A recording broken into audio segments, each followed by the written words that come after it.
বাচ্চা দুটো ভয় পেয়ে খাটের নিচে লুকিয়ে পড়ে।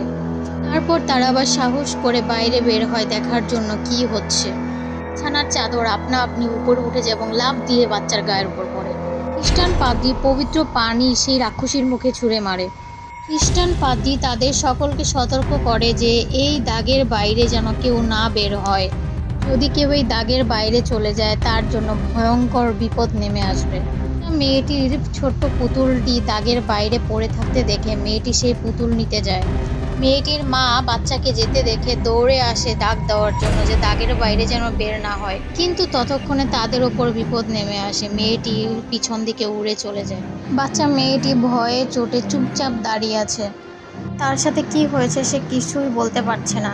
পিলার বাচ্চা ছেলেটি সে আলমারির ভিতরে লুকিয়ে আছে। তারা কেউই জানে না এখন তাদের সাথে কি হতে চলেছে। পরবর্তী পর্ব দেখতে হলে চ্যানেলটি সাবস্ক্রাইব করুন।